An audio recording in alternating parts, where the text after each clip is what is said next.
JPMorgan's Marko Kolanovic believes that the move in cyclical stocks may be too weighed by pressures in monetary policy tightening and future rate hikes. Let's go now to our very own Jared Blikre to learn more about that. Hey, Jared.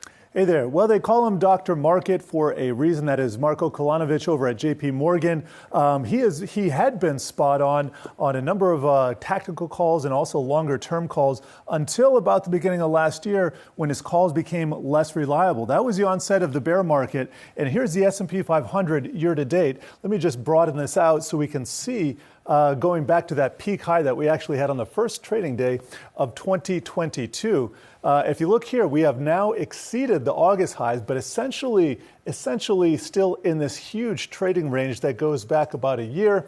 And to the upside, we could definitely go further. However, it is getting a little bit stretched. Whether or not you think it's going to go straight up, longer term, or down or sideways, probably in for a little bit of a pause here. But what Dr. Market was talking about is the rise in cyclicals that we've seen since that payrolls report just about a week ago.